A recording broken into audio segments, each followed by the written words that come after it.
Hello and welcome again. Assalamu alaikum. Thank you so much for being here for the Fall 2025 Edward Said Endowed Lecture at California State University, San Bernardino. We have such a beautiful mix of people here, students, faculty, staff, and so many community folks. So we welcome you all and are thrilled to host this event today. Just a couple quick reminders. We do have, food. It's kind of far away, but it's on the other side of this wall. You will have snacks, fruits, veggies. We have Kanafe Queen representing here. We have Kanafe, yes. And Kamaria Coffee is also here. So please get your coffee, tea, and snacks. There are students here, I imagine, who are here for extra credit. So at the end of the lecture, you will see a QR code outside that you can use to sign in to make sure that you get those points. I'll quickly introduce myself, but I'll be back. My name is Harim Khan. I'm the director of the Center for the Study of Muslim and Arab Worlds here on campus, housed in the College of Social and Behavioral Sciences at CSUSB. I'll share a little bit more about the center in a bit, but I want to begin first with the CSUSB land acknowledgement. We start here knowing that an acknowledgement alone cannot undo the embeddedness of settler colonialism in our everyday landscapes in this country. We recognize that CSUSB sits on the territory and ancestral land of the San Manuel Band of Mission Indians, the Yuhaviatam. We recognize that every member of the CSUSB community has benefited and continues to benefit from the use and occupation of this land since the institution's founding in 1965.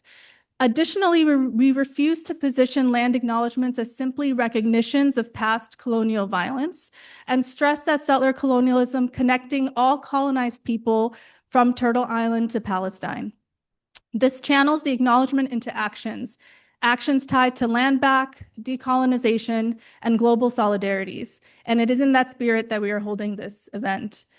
And now to begin our program officially, I would like to invite Dr. Christina Hasija, who is the Dean of the College of Social and Behavioral Sciences at CSUSB. Thank you.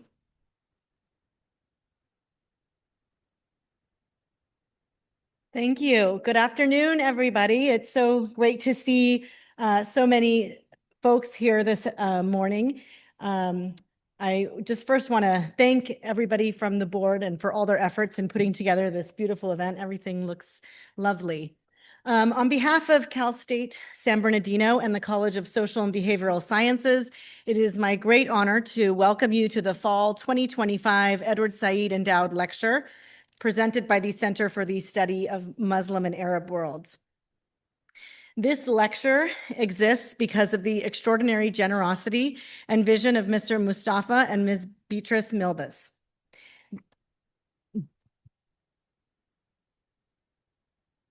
Their gift established the Edward Said Endowed Lecture Series to ensure that each year our campus community engages deeply with the contemporary Palestinian experience, its history, its complexity, and its enduring humanity. Mr. Milbus is a local philanthropist, retired business owner, and a proud member of the CSUSB Philanthropic Foundation Board. A passionate supporter of higher education and civic engagement, he has long encouraged young people to pursue both academic and public service opportunities.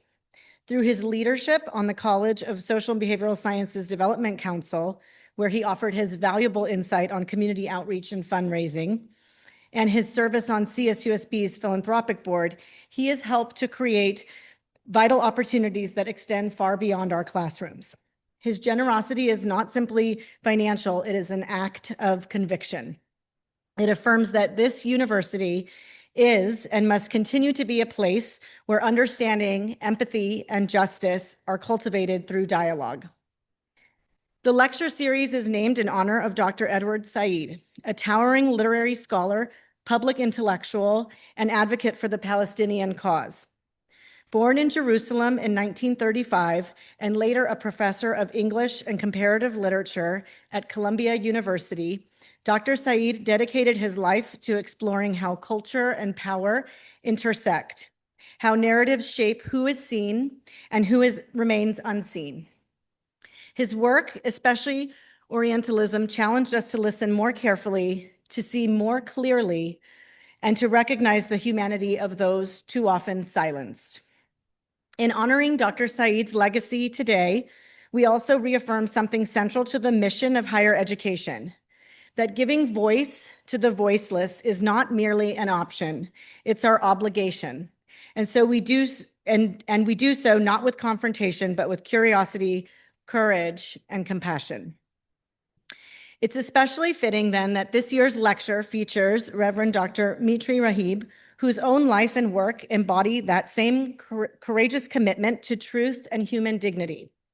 As the founder and president of Dar al-Kalima University in Bethlehem, Dr. Raheb has devoted his scholarship and leadership to creating spaces where faith, culture, and the arts illuminate paths towards peace and justice.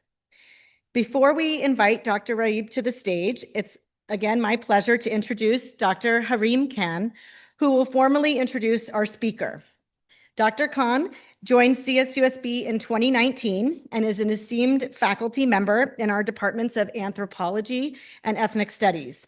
She currently serves as the director of the Center for the Study of Muslim and Arab Worlds. Please join me in welcoming back Dr. Khan.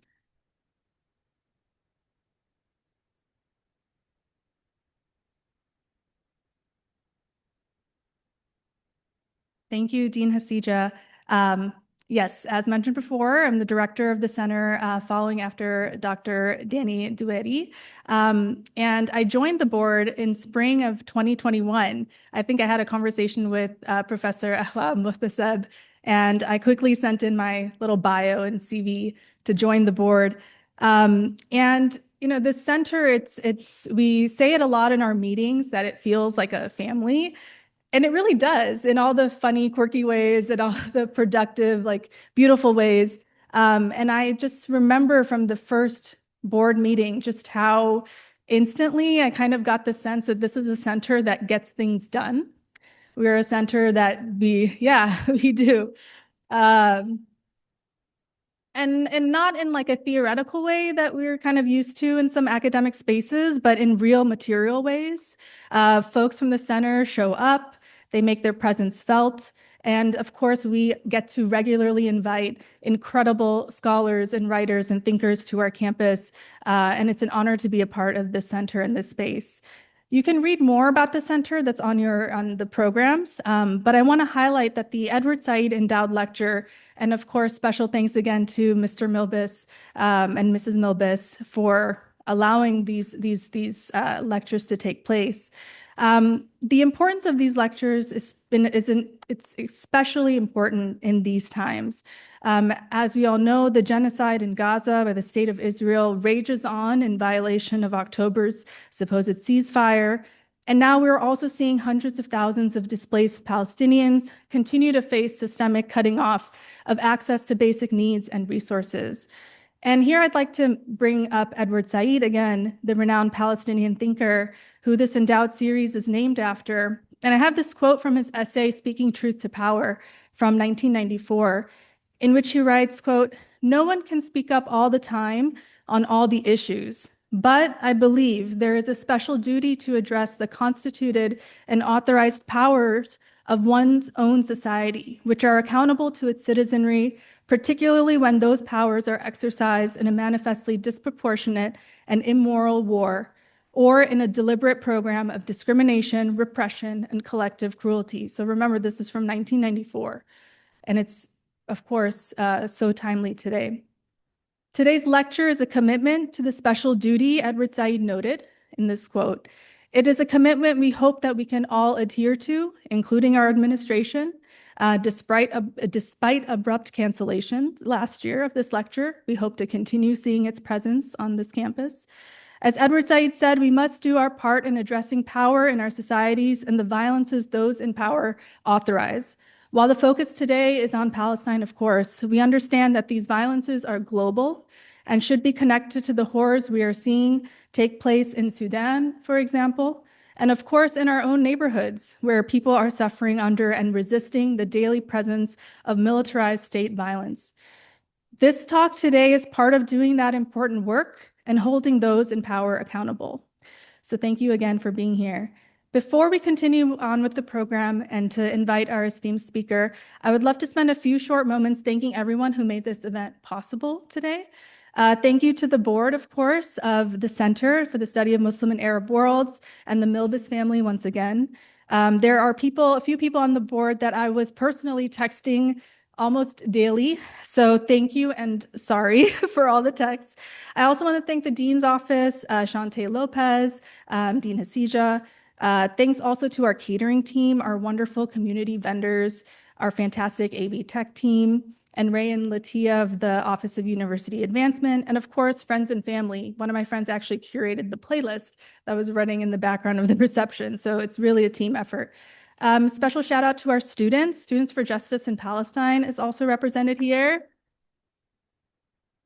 Yes. And a special thank you to Hala Kudzi. She is the center's intern and has been an absolutely tremendous help to the center and a joy to work with. So thank you, Hala. I think she might be outside at the registration table. Last but not least, I'd like to take 1 minute to thank a person that's very near and dear to all of our hearts. Professor Danny Zueri, are you here? Can you come up? No, you come up. Please, we would like you to come up. Thank you. For those who know Professor Dueri, you are probably aware of the presence he has on this campus. Not only is he literally one of the most beloved professors, I hear this from students all the time, but he extends that compassion to everyone in his midst. If you know him, you know what a true gem and rarity he is.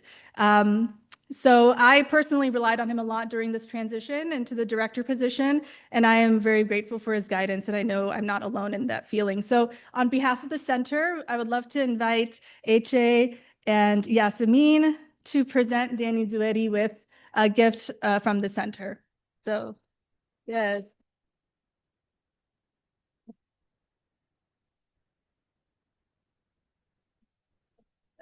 Thank you so much. Yes. I'm honored, I'm privileged, I'm humbled, and I am humbled and thankful and grateful to this beautiful campus community, and I hope this is an opportunity for all of us to commit ourselves again to fight for justice, not only in Palestine but for all over the world. Whether they're our indigenous population, whether it's in our backyard in San Bernardino or in the Inland Empire. Injustice is not in one place, it's all over the world.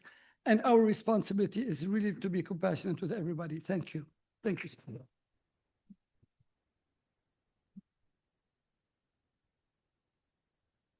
Thank you, Danny. We appreciate you so much. And we appreciate all of you joining in on the gratitude. It's nice to share this with all of you in the audience as well.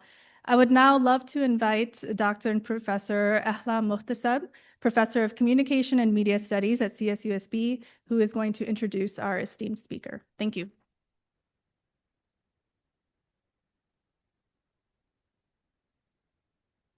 Assalamu alaikum, everyone. Thank you very much all for coming here today to this wonderful event. It gives me so much honor and pleasure to be the one introducing our keynote speaker today, who is an amazing human being, who is someone I look up to, who is a model, a role model in our Palestinian community inside of Palestine and outside of Palestine and the diaspora as well. Our guest speaker is someone who does not only do the intellectual, academic, theoretical decolonization work, he actually walks the decolonization walk. And we are so grateful to have him today. And let me do the official introduction because there is so much that he has done intellectually and inside the academia and outside of it. But before I do the official introduction, I just want to remind you all that you have cards on the tables. You are welcome to either ask the question if you are comfortable doing so when we have the Q&A, or you can write your question and we will collect, my colleagues are going to collect the cards and then we are going to read your question out loud. So allow me to introduce Professor Dr. Reverend Mitri Raheb, the founder and president of Dar al-Kalima University in Bethlehem, the most widely published Palestinian theologian to date.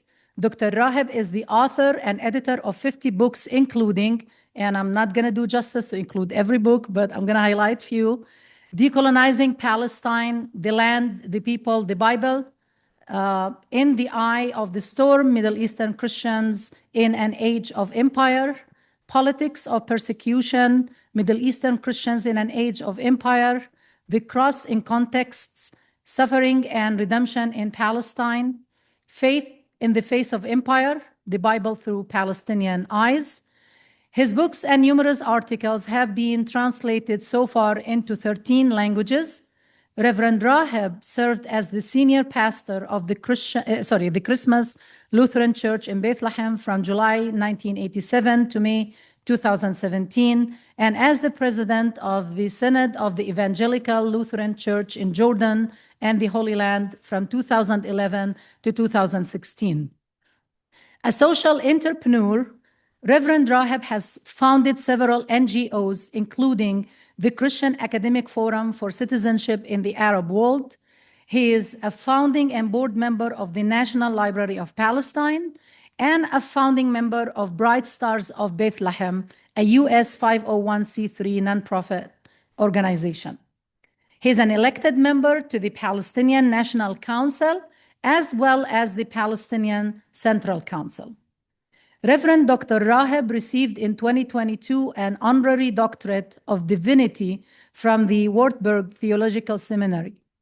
In 2017, he received the Tolerance Award from the European Academy of Science and Arts. In 2015, the Olof Palme Prize. In 2012, the German Media Prize was awarded to Dr. Raheb. Launched in 1992, this award was mainly granted to heads of states, including President Obama, the German Chancellor, etc. He also received, for his outstanding contribution to Christian education through research and publication, an honorary doctorate from Concordia University in Chicago in 2003. And for his interfaith work, the International Muhammad Nafi Tashlibi Peace Award of the Central Islam Archive in Germany in 2006. And in 2007, the well-known German Peace Award of Aachen. The work of Dr. Raheb has received wide media attention from major international media outlets and networks, including CNN, ABC, CBS, 60 Minutes, BBC, ARD, ZDF, DW, BR, Primri, etc. Okay, I'm not going to go a lot. The news, Newsweek, Al Jazeera, the more famous ones, and many, many more. And to end, Dr. Raheb holds a doctorate in theology from the Philipps University at Marburg in Germany. He's married to Najwa Khouri and has 2 daughters, Dana and Tala. And with that, I would love and be honored to welcome Dr. Raheb to the stage. Thank you.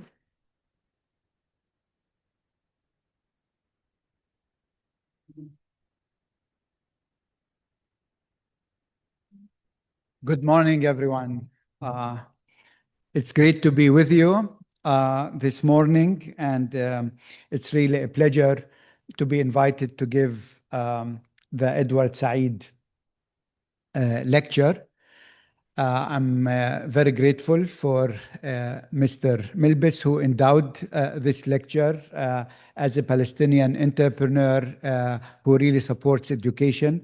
We are always proud of people from Palestine who do and continue to really support the education. I'm grateful for the center for this invitation. Professor Khan, thank you for your kind words. And when Professor Ahlam, when we met in Bethlehem like 3 months ago, and she suggested that I come to give the lecture here, I didn't thought that within 3 months I will be here. But really, it's great to be here in this great university. Actually, I was asked to give like more a theological lecture, though I know we don't have here a theological department, but I hope this lecture will be of interest to all of you. And allow me to start with three personal actual stories. These three stories, one from art, one from academia, one from theology, illustrate how coloniality shaped Western Christian imagination. The title that I will speak about today is Reclaiming Palestinian Christianity, a Decolonial Approach. So let me start with the first story. I grew up in Bethlehem. I mean, the real Bethlehem, Bethlehem, Palestine, not Bethlehem, Pennsylvania, okay? My family was Lutheran, and so I was raised in the Lutheran tradition. The Lutheran Church in Bethlehem, where I served also as for 30 years, was built in the 19th century and has beautiful stained glass windows, all manufactured in Germany. As a child, I was fascinated by these windows, their size, their radiant colors, and the biblical story they portrayed. It took me years, however, to recognize their deeper meaning and the Orientalist features embedded in them. The figure of Jesus, for example, with his blue eyes and blonde hair, or reddish hair even, looked more Irish than Middle Eastern.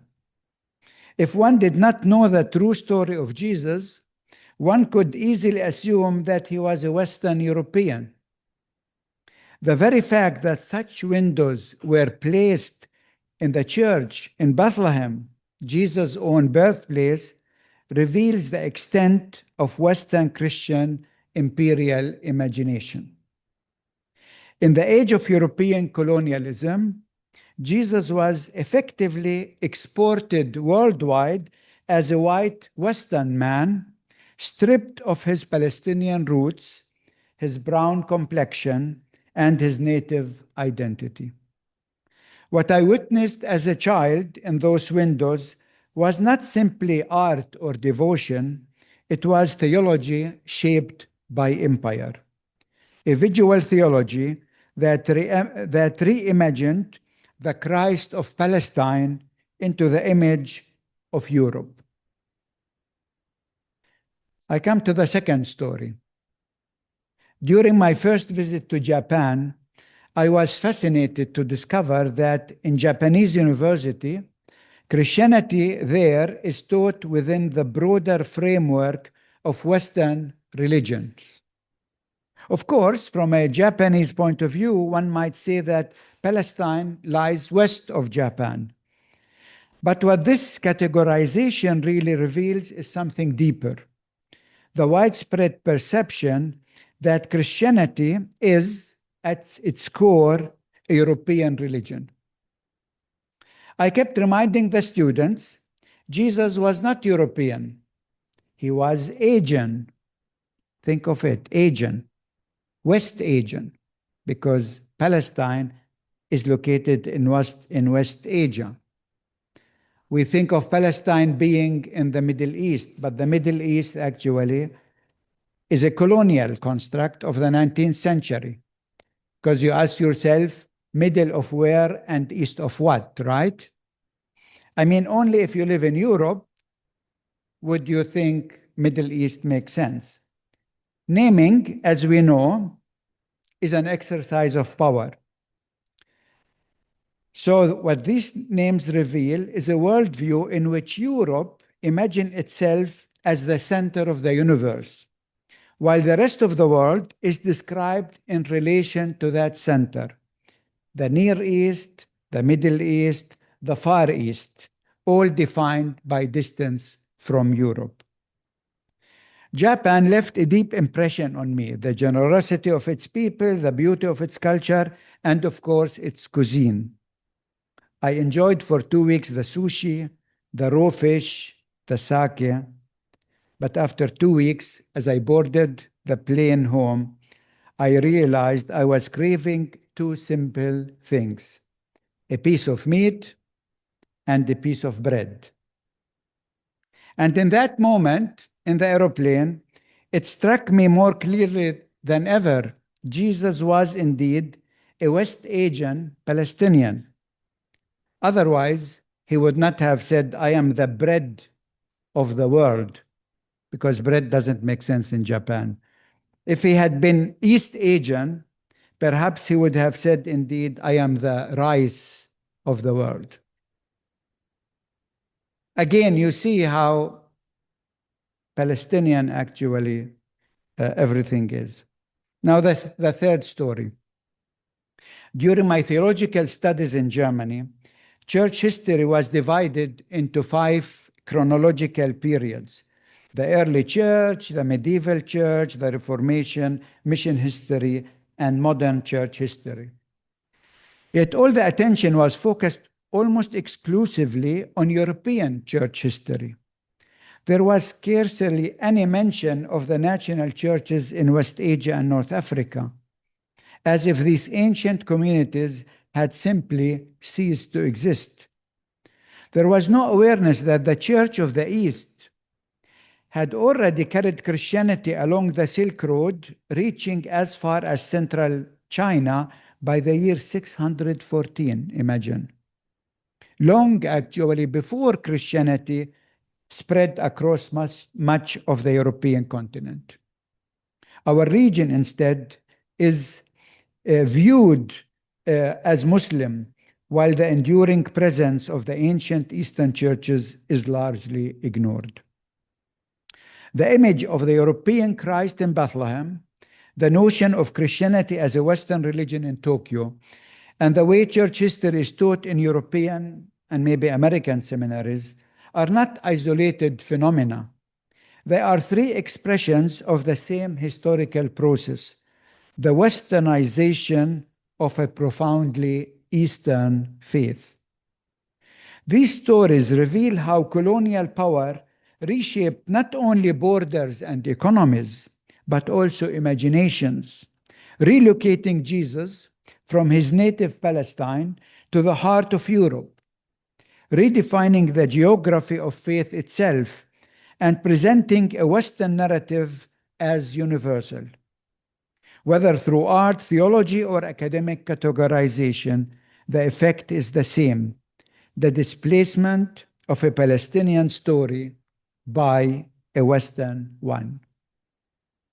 What my stories revealed experientially, Edward Said articulated theoretically: Orientalism as a system of knowledge and power. Western representation of the East, he argued, were never neutral. They consistently served imperial interests. Portraying Christianity as a European religion elevated into a symbol of white cultural and spiritual superiority, implicitly defined in contrast to an allegedly inferior other, irrespective of this other was Judaism, Islam, or Arab Christianity. Within this frame, Arab Christianity, which long predated Islam and continue to be around today, was often overlooked or dismissed as inauthentic.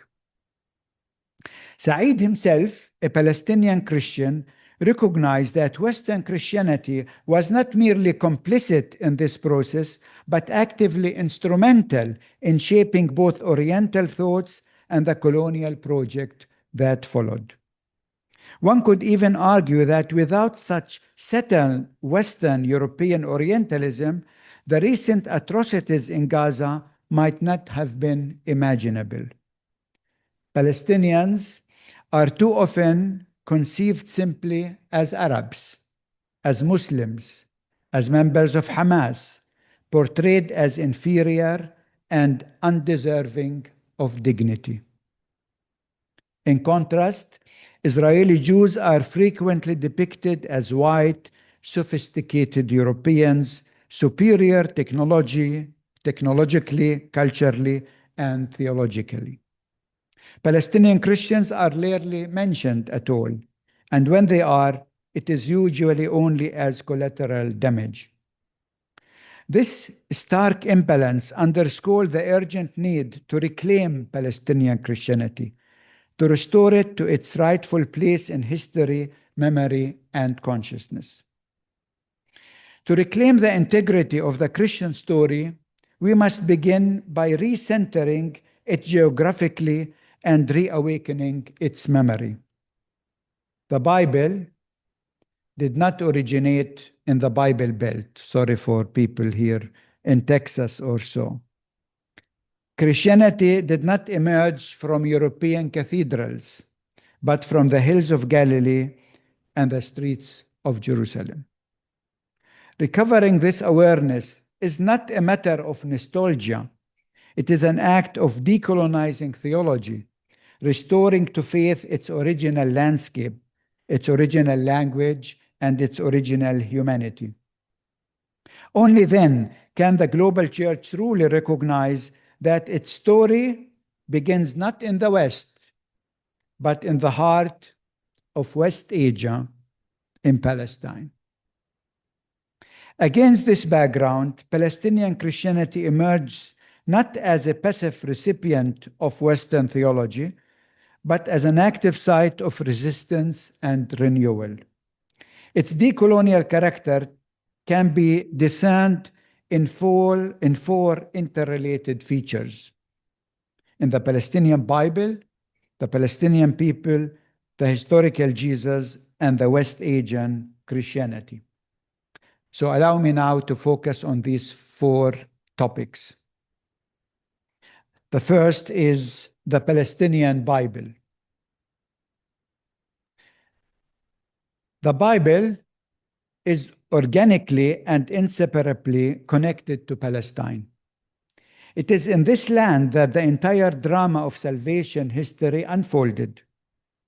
The biblical narrative begins with God called to Abraham to journey to Canaan, the ancient name of Palestine. It was in this land, Palestine, that the patriarch, the prophet, proclaimed their vision of justice and peace, and where Jesus was born, lived, died, and ascended to heaven.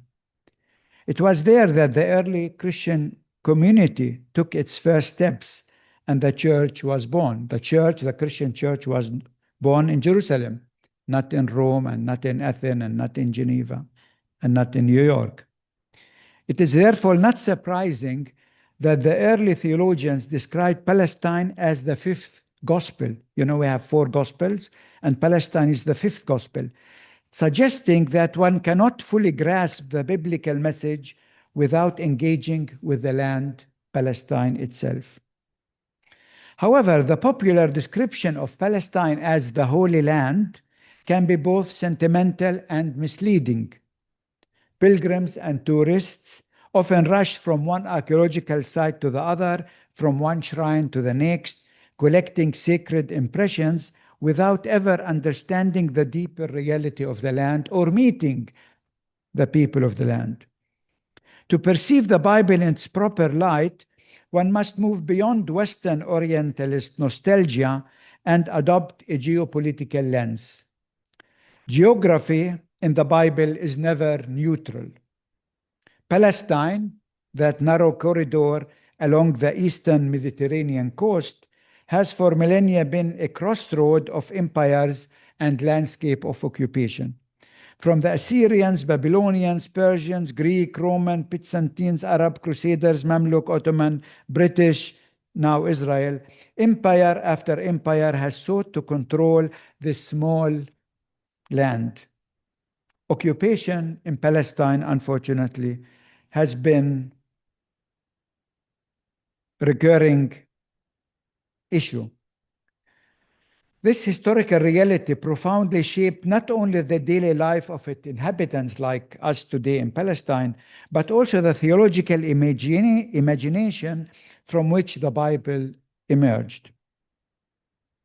Historical critical scholarship situates the earliest biblical writing in the 10th century BCE, coinciding with the rise of the first great empires in the region, the Assyrian Empire. The biblical narrative, from its inception, is intertwined with the experience of living under imperial domination. The lament of the psalmist, the protest of the prophets, the hope of both testaments all arise from this situation of oppression. To understand the Bible, therefore, one must read it as a literature of an occupied people, a record of resistance and resilience forged into the shadow of empire. This was the context in which the prophet denounced injustice and called for repentance. It was the context in which Jesus proclaimed the coming of God's reign, not in abstraction, but in opposition to the imperial order of his time. And it remains the context in which Palestinians live and interpret scripture today.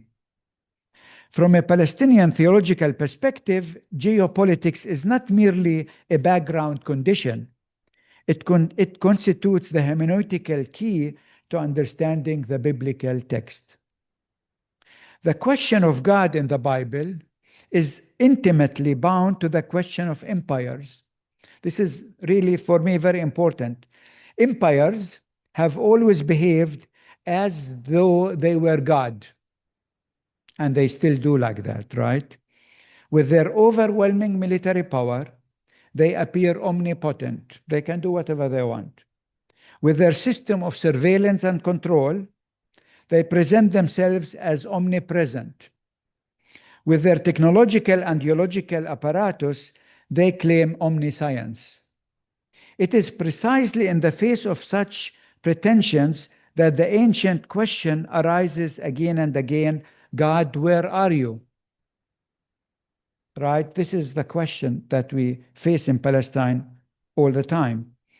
This question is as old as the Bible itself. It echoes through the Psalms of lament, through the cries of the prophet, and through the voices of those who suffered exile and displacement. It is the question of a people whose faith is tested by suffering, not in doubt of God's existence, but in yearning for God's intervention. This cry continues to reverberate across the centuries, from ancient Palestine under Babylonian captivity to the Palestinians besieged in Gaza today, who keep proclaiming in Arabic, "Hasbi Allahu wa ni'mal wakil," meaning God is sufficient for me and he is the best disposer of affairs. God, where are you? Is not a cry of despair, but of deep faith, a call meant to awaken God, to move the divine to act, to deliver, to save. You know, the people in Gaza did not lose their faith in God. They lost their faith in humanity. No wonder this same cry reaches its climax in the New Testament when Jesus himself utters from the cross, my God, why have you forsaken me?" No wonder Palestinians, regardless of their religion, found in the cross the symbol that most powerfully expresses their story. For this reason, the cross often appears in Palestinian literature, like that of Mahmoud Darwish, to take just one example, as a synonym of Palestine itself. It is also why many prominent Palestinian artists like Ismail Shammout and many others, Christians and Muslims, have incorporated the cross into their work. Thus, Palestinian literatures and art echo the prophetic imagination of the Palestinian Bible. They rewrite and draw the scripture of their ancestors in the language of modern disposition, reminding us that the word has never ceased to dwell among the oppressed.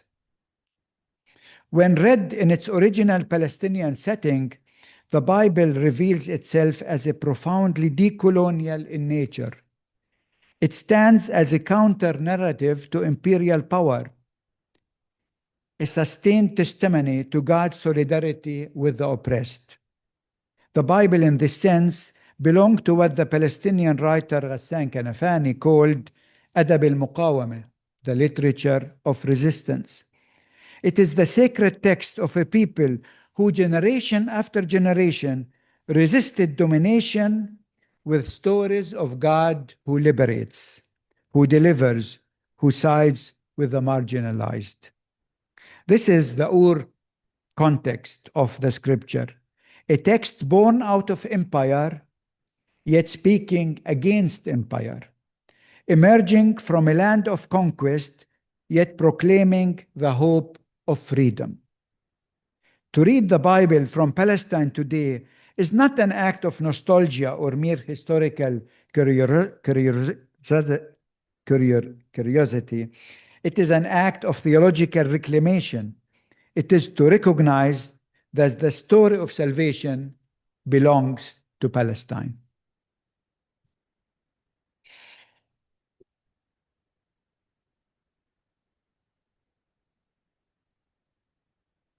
I come to the second issue, Palestine and its people. Viewing Palestine through an Orientalist biblical lens has long rendered it a mythological landscape, frozen in time, awaiting rediscovery and redemption by Western European. Within this gaze, history in Palestine appeared to have halted in the first century, only to be reawakened in the 19th century. In the 19th century, by the return of what European imagined to be its rightful heirs, the Jews, or European Jews to be precise. This was not a mere theological reasoning, but part of a British settler colonial endeavor. It was in this colonial context that the now infamous phrase emerged, a land without a people, for a people without a land. This slogan was not a statement of fact, but an ideological construct that denied the very existence of the indigenous population. Historical and anthropological evidence clearly refutes the notion that any inhabited land, including Palestine, has ever been truly terra nullius. This applies also to the United States. Throughout history, empires have repeatedly conquered Palestine, yet none managed to erase its native population. While each empire occupied the land for a limited period, the vast majority of the indigenous people remained. The people of the land endured. They adapted to shifting political realities and imperial administration, but they did not disappear. And our people in Gaza will not disappear in spite of the genocide. In this sense, contemporary Palestinians, Muslim, Christians, and Palestinian Jews alike represents a living continuum stretching from ancient Canaanite to the present. They are the descendant of the land, original inhabitants, and simultaneously of those among successive wave of conquerors and pilgrims who choose to stay, intermarry, and integrate, rather return to their homeland. Over centuries, these layers of history have merged into one single, multifaceted identity. The Palestinians thus embody the accumulated outcome of millennia of cultural interaction, religious evolution, and geopolitical upheaval. Israel, on the other side, can be analyzed as the latest manifestation of European settler colonialism in the region. Western Orientalist and theological writing, however, have often ignored this complicity. They tend to depict Palestine as a monolithic, monoreligious space, erasing its deep pluralism. This reductionist view, prevalent especially in 19th and 20th century European thought, paved the way for a theological nationalism that conflated God, land, and the people of Jewish faith in an exclusive triad. Such a framework denies the historical diversity of Palestine and renders its other communities, Christian, Muslim, Samaritans, not merely invisible, but dispensable. Palestine, by contrast, has always been and is pluralistic in nature. It has long been home to multiple religions, ethnicities, cultural expressions living side by side, often in tension, but always in dialogue. To collapse this plural history into a single ethno-religious Jewish narrative is to participate in an act of erasure. The ongoing genocide in Gaza must therefore be understood within this broader context, one in which Orientalist imagination, the colonial project, and the theological reduction of Palestine to a single chosen people converge to justify exclusion, displacement, and destruction. I come to the third issue, the historical Jesus. The quest for the historical Jesus has occupied theological scholarship for more than 2 centuries. Yet, despite the vast body of literature devoted to this subject, relatively little attention has been given to the geopolitical and colonial context in which Jesus lived. Jesus was a brown Palestinian Jew who came of age in a land under foreign occupation, Roman occupation. His life, teaching, and death unfolded entirely within the framework of Roman imperial domination. To recover this dimension is not merely to add historical details, it is to reframe the entire discussion about who Jesus was and what he stood for. A Palestinian contribution to the study of historical Jesus has the potential to shed new light on his identity and mission. Reading Jesus from within the context of occupation allows us to see him not only as a religious figure, but as one who embodied resistance to imperial power, social marginalization, and economic exploitation. His message was both spiritual and profoundly political. For people living under occupation or oppression, the central theological existential question are, how can we be liberated? What is the path to freedom? What is the way to live in dignity? Jesus understood his mission precisely in these terms. His title, Savior, in its original sense, means actually liberator. Yet Western Christianity, particularly after his alliance with imperial power, gradually spiritualized this notion, transforming liberation from a concrete historical reality into a metaphysical concern with the salvation of the souls. Jesus never spoke about the salvation of the souls. He spoke about liberation. This shift abstracted the gospel from the conditions of oppression that gave it birth. In contrast, Jesus' ministry was deeply rooted in the lived experience of the poor, occupied, and dispossessed. He was not a minister of power, but of presence. His mission took him from one village to another, from Galilee to the peripheries. His ministry was local, relational, and subversive. He devoted himself to those whom empire rendered invisible, the sick, the demon-possessed, the impoverished, and the oppressed. These were the people who could not walk upright under the weight of Roman rule and local exploitation. Jesus proclaimed to them a new reality. He called this reality the reign of God, a radical alternative to the reign of the Caesar. The reign of God was not an abstract or distant ideal. It was a socio-political vision that directly confronted the imperial order. To the marginalized, Jesus announced that God was calling them, the fisher, the laborer, the villagers of Palestine, to be agents of divine transformation. The reign of God thus represented both a theological claim and a political challenge.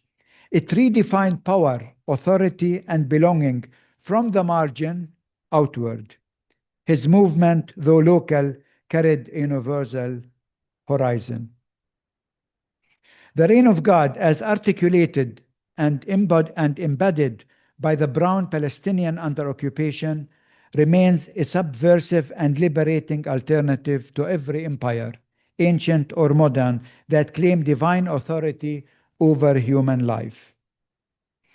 Reading the scripture through a geopolitical and post-colonial lens enabled biblical scholarship to disentangle itself from these imperial constraints.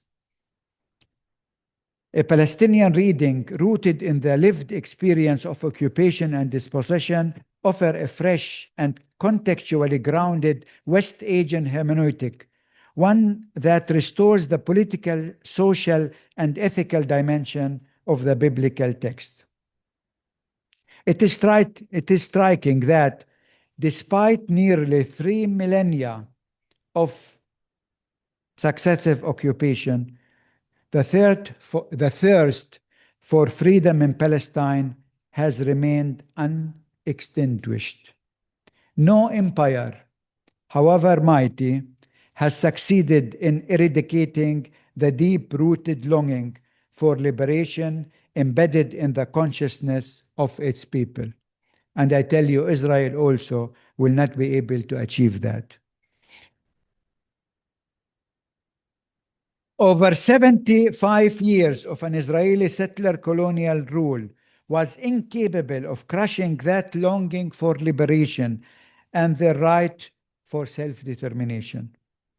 Only those who have lived for generations under the shadow of empire can grasp the profound meaning of true freedom. It is therefore no coincidence that the message of liberation, justice, and inclusive community, the very heart of Jesus' proclamation, emerged from occupied Palestine. Today, the people of Palestine continue to embody that same enduring aspiration, the quest for freedom, and the hope for a world ordered by justice rather than domination. And the fourth and last point, under the title West Asian Christianity. West Asian Christianity, Palestinian Christianity, stand in marked contrast to its Western European counterpart. Whereas Western Christianity evolved into a religion of empire, culminating for 15 centuries in the hegemony of a single ecclesiastical institution, one church, in the Roman Catholic Church in Europe for 15th century, Christianity in West Asia and North Africa never was a monolithic structure. Throughout the centuries and under the shadow of successive empires, no single church succeeded in monopolizing the Christian faith in the region. Instead, Christianity developed as a constellation of national churches, Coptic, Syriac, Armenian, Maronite, Greek, etc., each maintaining its liturgy in its own native language and preserving a distinct theological, cultural, and artistic identity. This plurality mirrors also the diverse expression of Islam in the region, Shiite, Sunni, Alawite, Druze, and others, demonstrating that all imperial attempts to impose religious uniformity has consistently failed. The endurance of this diversity is not accidental, but the result of deliberate resistance. The local church of West Asia can rightly be described as a church of resistance. Communities that withstood both imperial coercion and seduction of assimilation, all while retaining their Eastern Rite, custom, and linguistic heritage.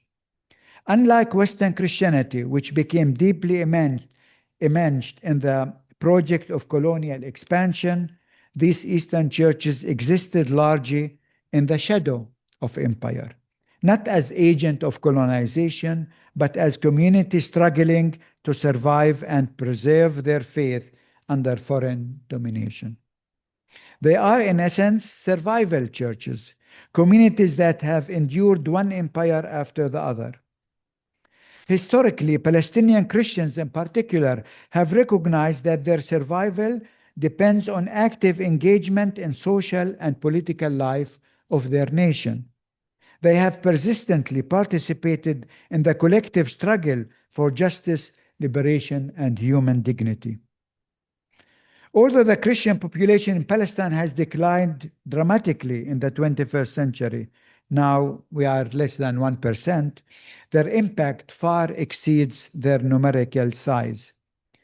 Contemporary Palestinian Christians continue to play a vital role in the political, civic, and public service.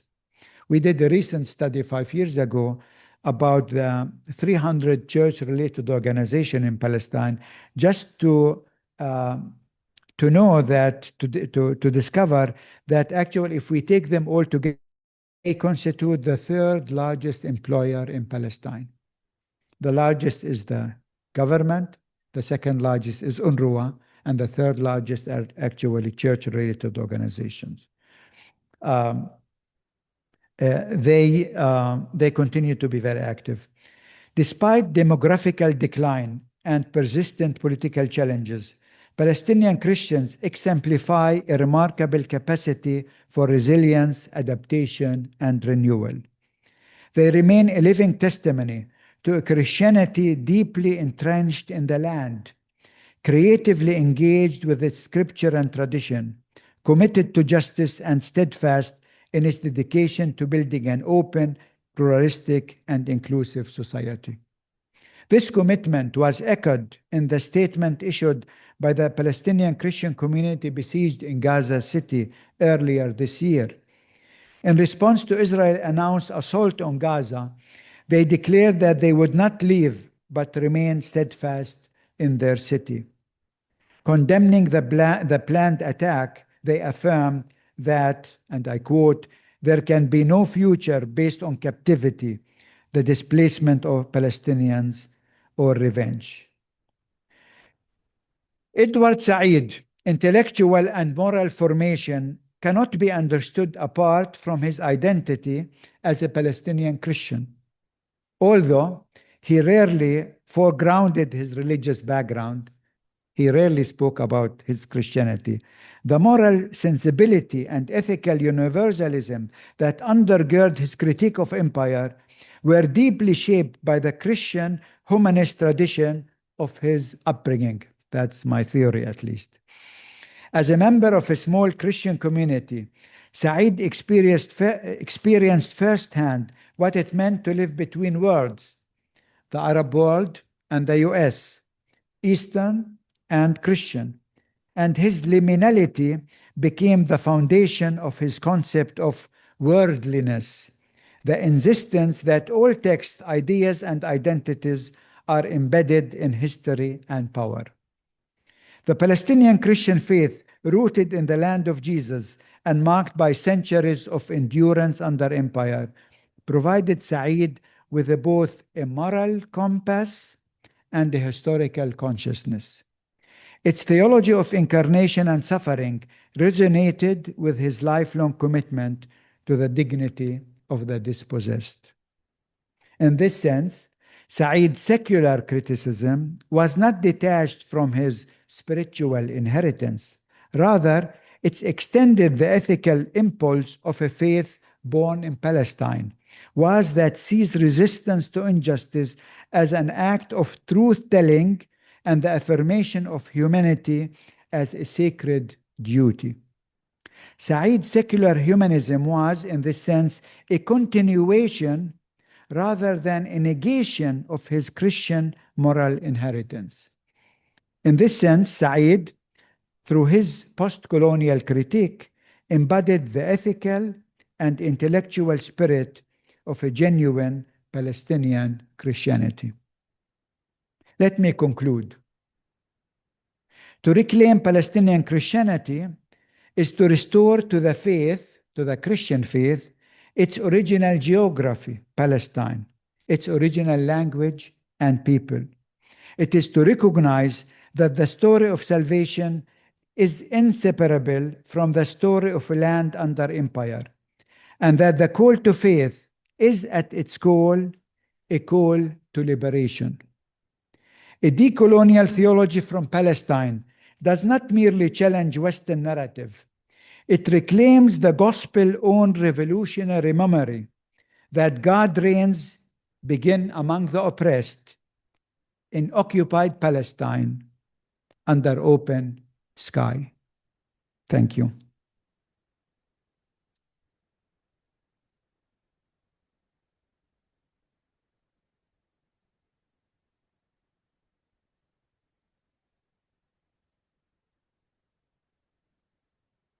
Thank you very much. This was an amazing, amazing talk, and let's give it another round of applause for Dr. Reverend Mitri Raheb.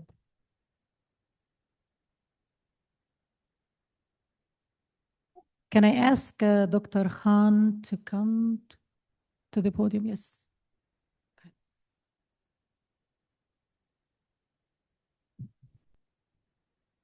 As a sign of appreciation, I would like to present this, our latest publication that came out just from the print this week, called Lilies of Gaza, and it focuses on the life and work of 22 female artists from Gaza.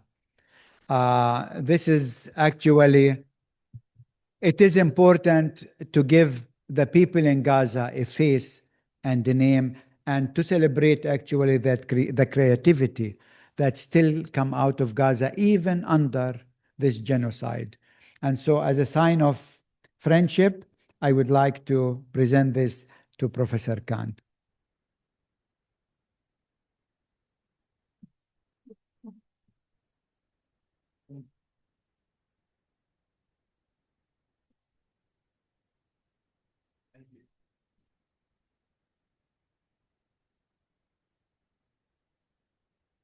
Thank you so much, Dr. Raheb. We hope to do justice to the stories in this collection through the programming and the work that we continue to do at the center. There are also book orders outside. If you would like a copy of this yourself, the same table you checked in at, you will be able to see more information about this. So please look at that when you head out. Thank you again so much for this beautiful gift. We're honored. Yes, thank you.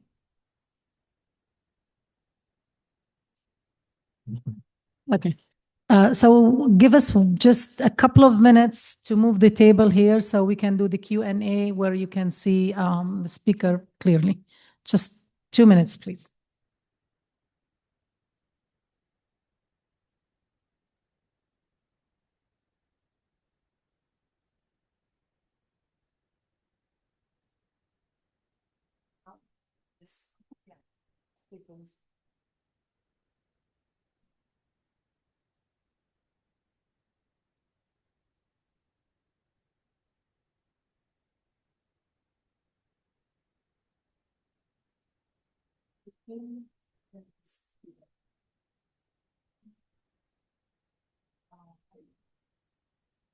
Yes, I'm gonna turn it off also.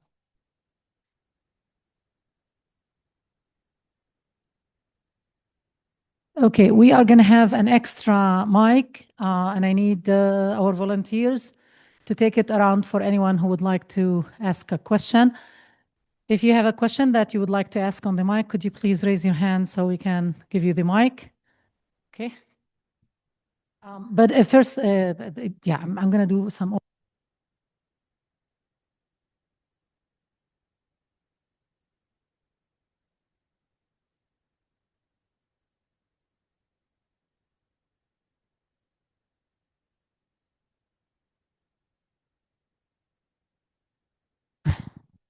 Can you hear me? Okay. Let me thank Dr. Mitri Raheb again for this amazing intellectual contribution. I want to thank him for squeezing us in, literally, because he arrived from Palestine on Saturday. Then he had a speaking engagement Sunday morning, then took the flight to California. I had a dinner last night with the center and some of our esteemed guests, including Mr. Milbis. And I bet last night he was super exhausted. Then he had a meeting this morning. So we really, really appreciate the fact that you were able to squeeze us into your very busy schedule. And I know you are sought after and you are very busy. So thank you very much. I want to also thank you for providing us with a lot of food for thought. And I'm sure we will have a lot of questions. But you provided us with this amazing conceptualization of Christianity and faith, from a Palestinian perspective, in a very, like you provided us the blueprint for the decolonial work and how it looks like. You gave us an applied approach to such work. I think the most important part of that was talking or taking the liberation discourse over the salvation one. I thought that was very, very important. And it is the kind of decolonial work and approach that we were hoping for, and you did deliver that. So thank you so much for that.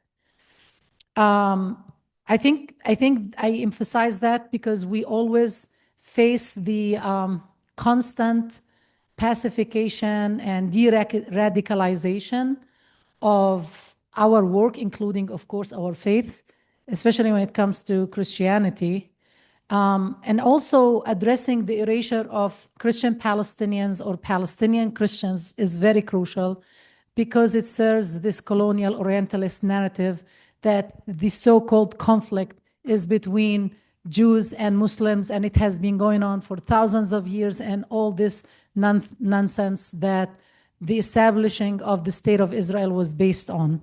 I grew up in a family, and still part of a family that actually has members who are, I'm a practicing Muslim, but members of my family are Christian, and members of my family are original Palestinian Jews as well.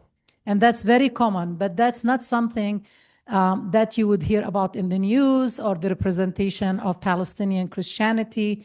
I remember, that when I met you in 2013, it was the lighting of the Christmas tree.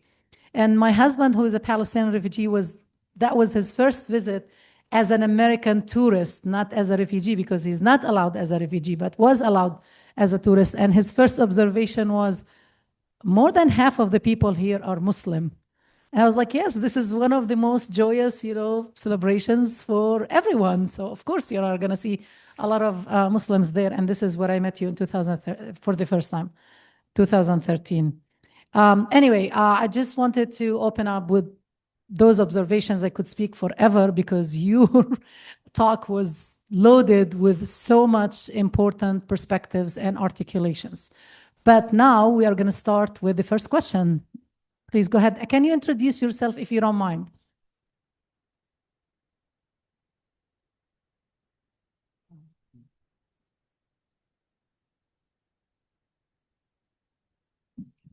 Okay, my name is Maysoon Afane, and I'm a Christian Palestinian. I've been in this country for over 40 years, so American Christian Palestinian.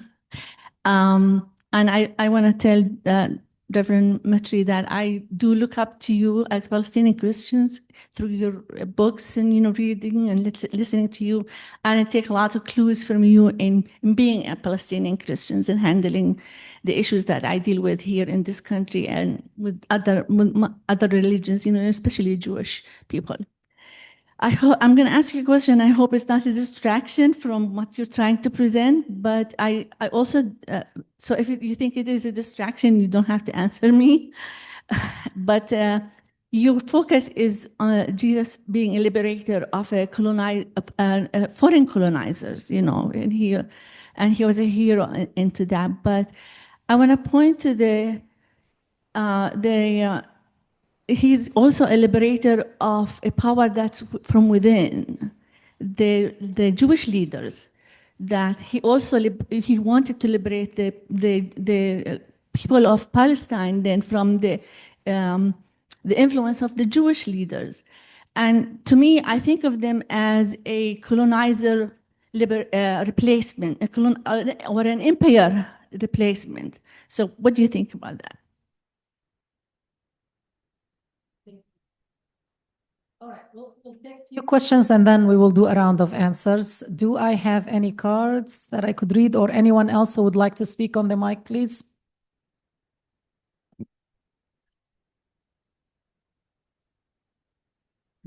Yeah, my name is Shafiq Rahman, and I enjoyed this presentation. So many issues, but I will ask a specific one, more contemporary. So during this ongoing genocide in Gaza, the political narrative that is perpetrated by Israel, definitely supported and perpetrated by lobby in this country, has completely collapsed. So no doubt about it.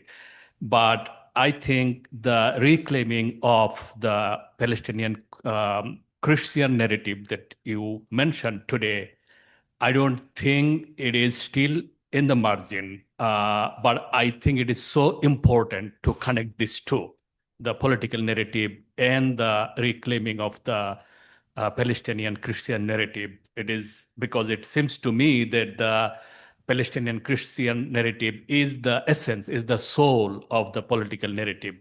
So where do you think your narrative, what is the trajectory in 5-10 years? I know that you are a very sought after speaker and it is getting momentum. What is your projection? What is your idea? Thank you. Thank you, Dr. Rahman. Do you have any other questions we can take? Okay. Let's answer those and I will prepare the cards. Great. Yeah, thank you for the two questions. Yeah, I mean, I believe that Jesus as liberator was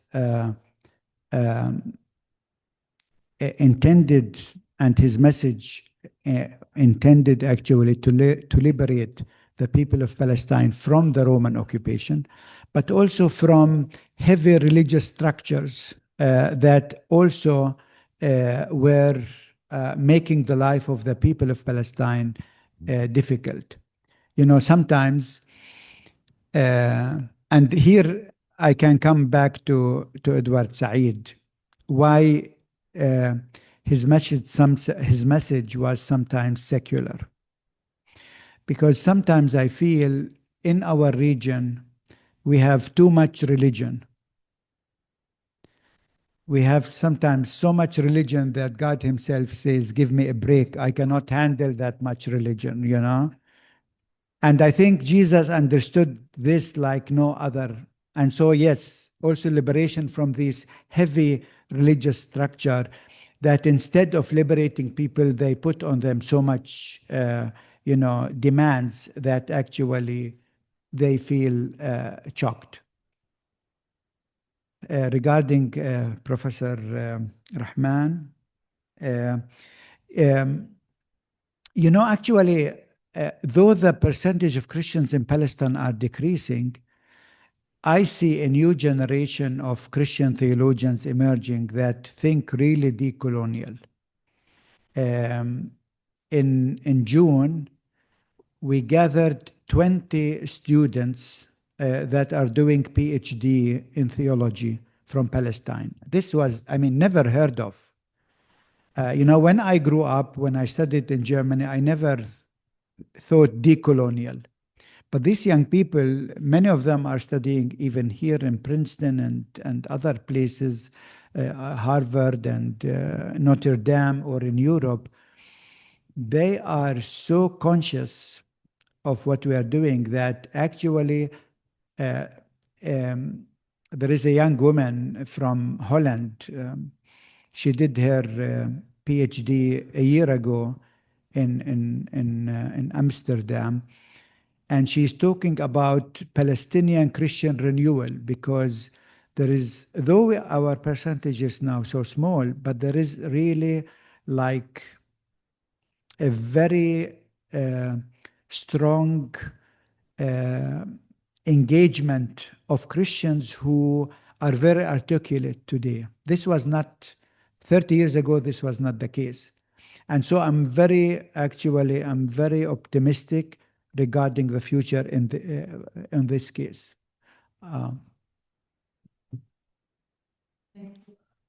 Thank you. I think we have a question there. Hi, my name is Frida Abdulatif. I'm an Afghan who was born and raised here in America.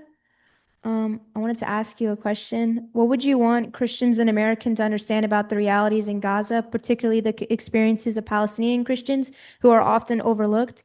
And how would you respond to the belief that Christians are biblically obligated to support Jewish people? Okay, Dr. Algan, do you want to read one more question? We can take two. Yes, sure. We have also a great question from a student here. Question is, how can we go about decolonizing Christianity in our own Christian communities to people who are in our communities? In our communities.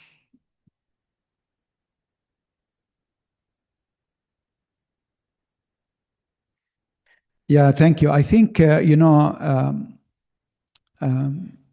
regarding the genocide in Gaza, I think, first of all, it's important to name it by its name, which is genocide. And by the way, it's not only the genocide that is happening in Gaza. Even in the West Bank where I live, there is a genocide, but through other means, meaning they want to make our life so miserable that we voluntarily leave the West Bank. And so they can take over all the West Bank. So, and I spoke in my paper about we have to see Israel as the last European settler colonial project.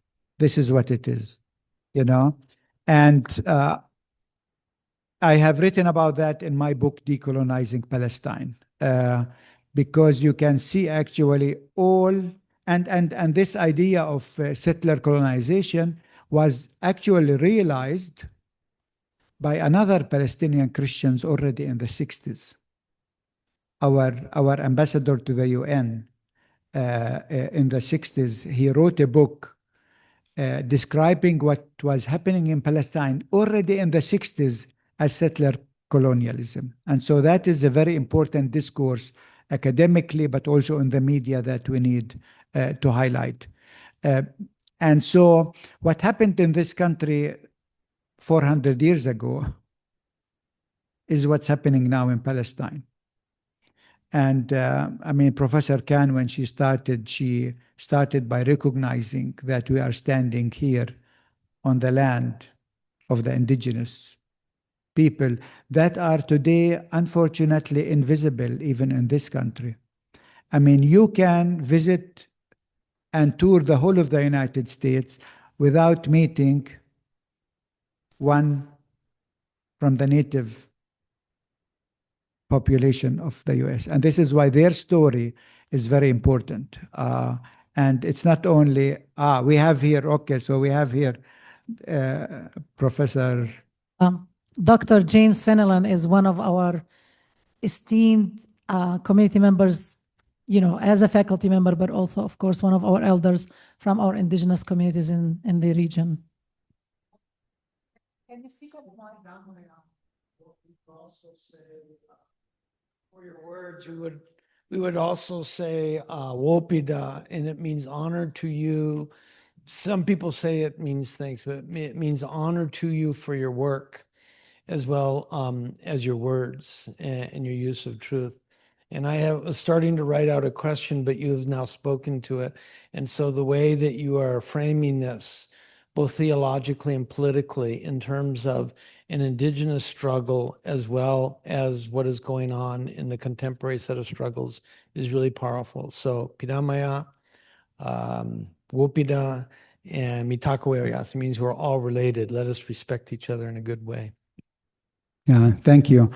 It's really an honor to have you here. For me, it's very, very important to connect the dots and to see the Palestinian struggle actually as a universal struggle, even, with what Europe did to North America, South Africa, Australia, New Zealand, Palestine, just to name few.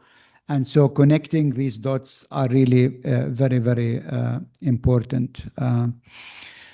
So we need, to your question, we need to name things by their name, because naming things, as I said, is exercising power.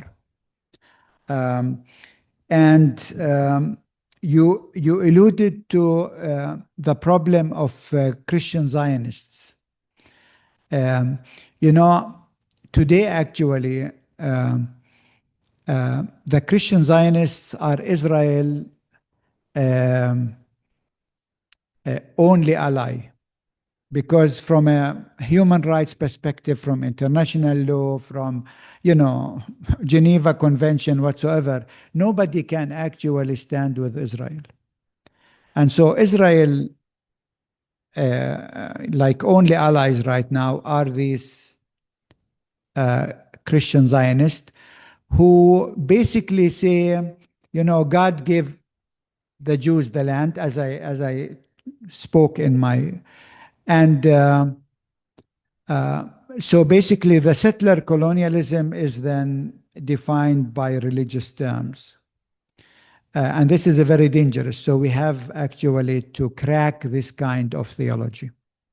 And I think reclaiming Palestinian theology does exactly that, because it puts the story in its original context. The Bible is not a book of imperialists. It's the book of those who endured actually occupation. And we need to keep that. And unfortunately, today, even, we had the problem with Christian Zionism, and we have been fighting this for the last 30 years. But now we have even some forms of Islamic Zionism by some of the Gulf countries that they try to find, in the Quran something to support Israel. So we have also to fight that kind of theology, because these kinds of ideas actually they sacrifice justice. And if Christianity and Islam, at the core of our belief is justice. So we cannot actually give up our belief that our God, Muslims and Christians, is the God of justice, and he demands justice from us. So that's important. And there was another question. Hello? Yeah, I forgot. Yeah.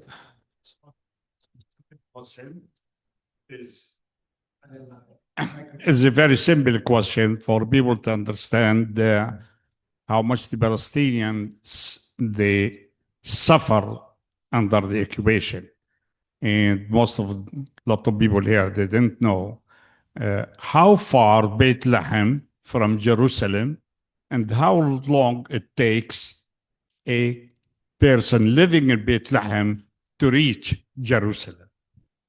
So you explain it to the people and why, if it takes a long time.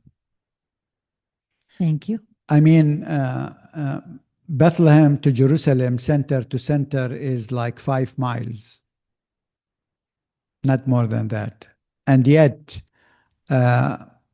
nobody in Bethlehem, except very few, are allowed even to enter Jerusalem. I'm not allowed myself. So since 2 years, I cannot visit Jerusalem, though the center of our church is in Jerusalem.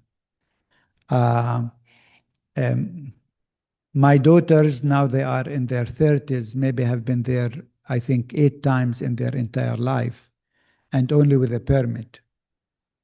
Yesterday, my wife had to go to Ramallah to do an eye exam, which is like 20 miles from Bethlehem. On the way back, it took her 5 hours to arrive in Bethlehem, because they kept her at one of the Israeli checkpoints for 3 hours with her friend. So that's, our daily suffering that people here don't hear about it. And so it is important to listen to the stories of Palestinians, because this is the decolonial approach, is to listen to the stories of the people who are suffering. And this is the most actually powerful. So listening to people from Gaza directly, and this is why I think this book is so important. It's a decolonial approach. We have to have a face and a name and a story of the Palestinian people. I mean, look what the media does. I mean, look like when the Israeli hostages were released, you saw them, you know, hugging their family members, and, you know, they were humanized. When they saw the Palestinian hostages, and the 11,000, by the way, only few of them were released, you didn't have that human dimension. And this is on purpose. I mean, when Israel actually prohibit the media of showing the release of the Palestinian prisoners with their family, they told them, if we see any picture of any released prisoners with his family, hugging his family, he will be put again into prison. You can see actually the importance and the power of stories and the power of humanizing we were dehumanized for too long.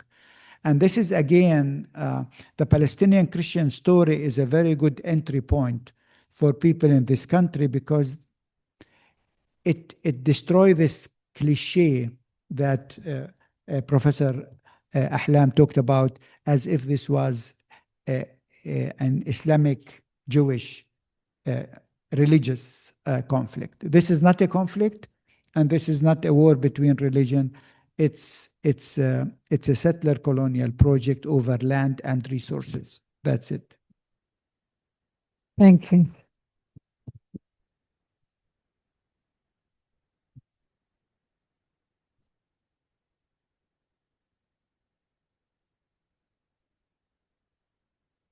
Should we take Have, the couple- last set of questions? Okay. Okay. A very quick comment first. So I just want to say that I'm a Catholic. I'm a member of the Catholic Student Fellowship here on campus. And in the spirit of reconciliation, I want to apologize for the atrocities that the Maronites committed against the Palestinian refugees in the 70s and 80s. You know, I can't really speak for other religions, but I do think I can speak for mine. And, you know, the Maronites that did those things, you know, they were Catholics as well.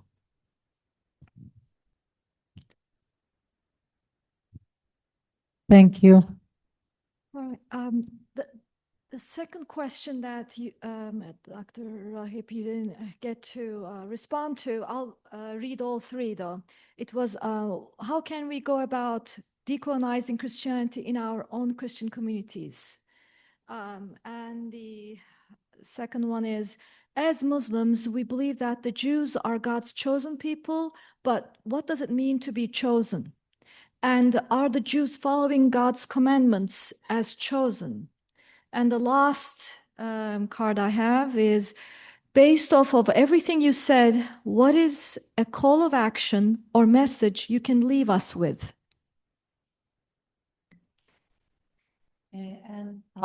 We are just going to end with those three questions and close, because Dr. Raheb has to catch his flight at 4, going back to a very busy schedule in Arizona. Thank you. These are actually very important questions, so I'm glad to respond to. How to decolonize Christianity in this country? I think start maybe by reading maybe articles and books of Palestinian theologians. It will give you a new angle actually to the whole issue. This is something very easy to do, and I think it is very powerful. And then from there, you start understanding how to decolonize very concretely in your own community things. The idea of chosen people, it's a very important issue. I have wrote about it also in Decolonizing Palestine. For me, the idea of chosen is connected to Palestine, not to a specific religion. Why? Because if you live under imperial rule, like we Palestinians today do, you know, the occupier keep telling you, you are nothing. You are garbage. You will never have freedom. You will be always occupied. You are terrorist. You are this, you are that. And the idea of chosen actually was that God was telling these people that were dehumanized, don't listen to that. I have chosen you, God. And so if I have chosen you, the empire cannot actually take from you your dignity. So that is what we call in theology, Sitz im Leben. This is German. This is the original context of the idea of chosen people. When this was taken out of context and was connected to one religion or one ethnicity, it became an ideology that has nothing to do with the Bible. But if you like, again, you can read about it more in my book, Decolonizing Palestine. I have a whole chapter on that. And the last, what is a call of action? That's a very good question. If you are a student, join Student for Justice in Palestine. Very simple, you know. In fact, my daughter was in her college the president of that group. So I encourage every student to join that. But also, for people in the academia, and this is like the professors here, we need not only to decolonize Christianity, we need to decolonize the academia. Because the academia has been in this country, but not only in this country, has been too Western. In fact, we did a conference called Academia After Gaza. Because I think academia after Gaza cannot be like academia before Gaza, you know?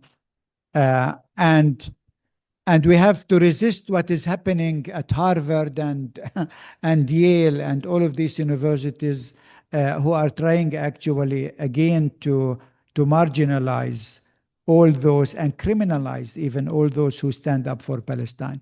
So keep speaking about Palestine, and we need to writing actually academia after Gaza, and especially for me engaging people from the global south, because Gaza was an eye-opener for the whole world, not only for Palestinians.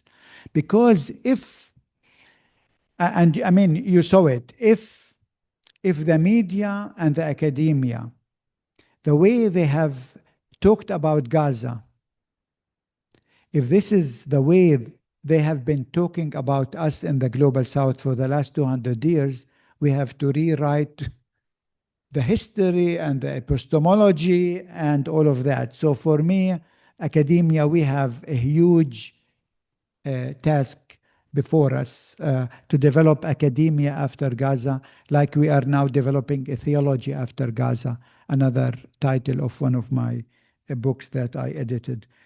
And I think we need to support the people in Gaza.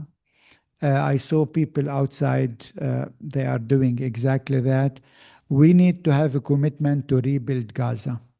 That is very, very important. Our people in Gaza demand that from us, and it is our obligation to make sure that Gaza is rebuilt and that the people in Gaza will have life, and not any life, but will have life and in abundance.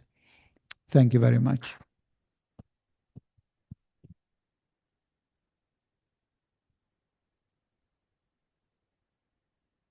Thank you, Dr. Raheb, Reverend Raheb. And I just want to close by saying that this summer when I visited Dr. Reverend Raheb, it was in Dar el-Kalima University, the university that he established and, is still, the president of and very dear to his heart. And I was mesmerized by the manifestations of how can a decolonial work transpire and manifest. And there were many reasons, not only because it's a site for decolonial knowledge production, which is very crucial, as you indicated, but also it was a house of arts, Palestinian indigenous art. Everywhere you look, you find a piece of art, and they are all absolutely beautiful and how can I say it, energizing, because art is also a very important method of our survivance as Palestinians. Not only survivor, but survivance, which is different. It's this mechanism to fight for our right to the land and its resources. And there are so many other elements that, were manifestations of decolonial work in action, like the praxis of decolonial work in that space. But just creating also this space for the students that I met, many of them, was just absolutely phenomenal. And one thing that really still haunts me is something you said, and maybe we can close by that. I said, like, the wealth of the art exhibited everywhere, including not only the art galleria that you have, but everywhere, like on the walls, in classrooms, in the library. As I said, amazing artwork.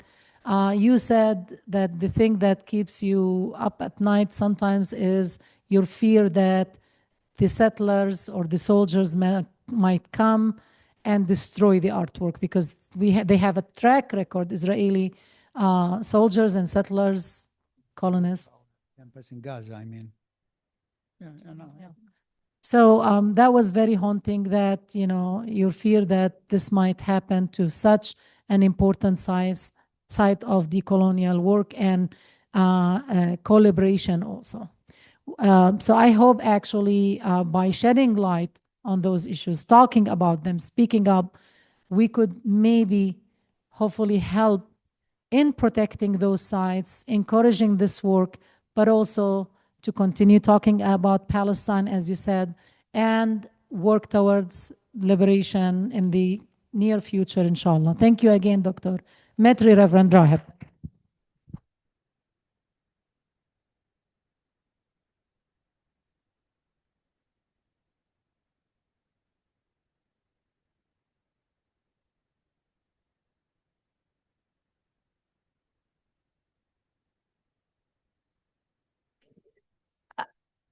Thank you so much, everybody, for coming. Just a couple quick things.